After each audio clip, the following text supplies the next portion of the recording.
I made a really big slab and I made it on a sheet of paper. I want you to see the size. The slab is pretty much the size of the paper. I cut it the way I wanted it. So I have the top of my head here and that's kind of like the chin. So I cut the shape that I wanted. Now I'm going to start putting layers on it like we talked about and then stamping. But first I want to show you how to roll a slab. You have two options. If you have a rolling pin, you can use a rolling pin. If you don't have a rolling pin, then I would put it on a sheet of paper and I would start pressing the clay and pushing outward when I push. I can't pull it because it'll rip. So it does have my fingerprints on it, so I want to show you this. I'm going to lift it up from my paper. I'm going to pull it back, and you'll see that the back of it is super smooth. So I'm going to go ahead again, and I'm going to keep stretching it to the size that I want. I want it to be kind of long, so I'm going to start stretching that way. And I'll stretch down, but I won't stretch sides anymore. And I'll go that way, and I'll lift it again.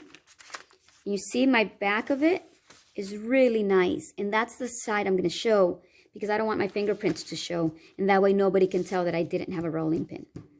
Okay, that's one way to do it. Another way to do it, if you do have a rolling pin, is to, obviously you take your clay out of your bag, you move it around a little bit, and I would have done that. I did the same thing with the other piece, and you have this ball looking thing. You flatten it up first. You don't roll from a ball of clay when you're using a rolling pin. You flatten it up just a bit with your hands.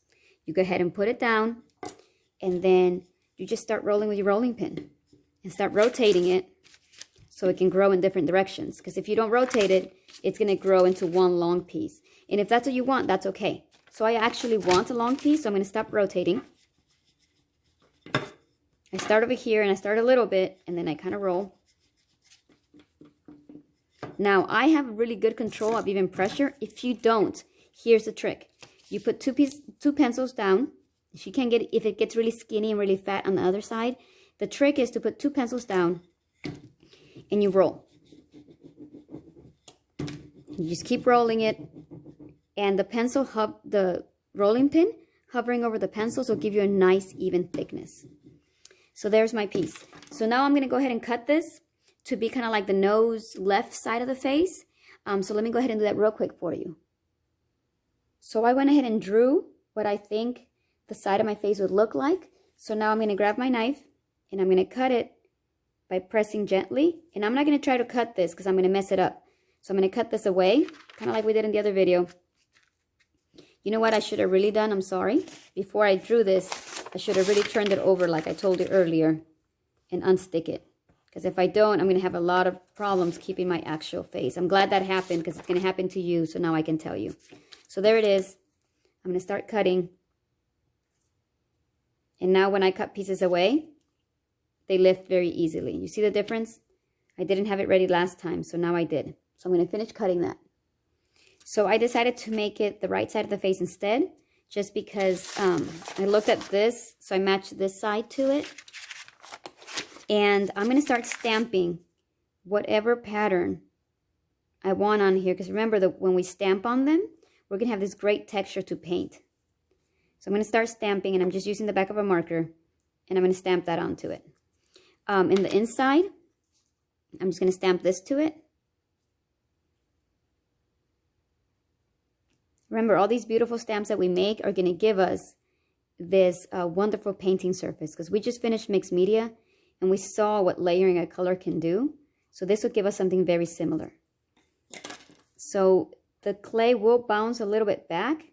So these need to be stamped a little bit deep so that you don't lose them completely. Okay? So I think that's all I'm going to do there. I have my bottom piece here. And I don't know what I want to stamp on this side, so I'm not going to do it. I'm going to pick up my paper. I'm going to put it in my hand. I'm going to lift the paper away instead of trying to pick up the mask. And it's probably better if you do it on the table. Lift the paper away instead. So here's my piece, and I'm going to go ahead and add that. So, and the cool thing about this clay versus regular clay is this one I can stretch out real cool and put to the size that I want.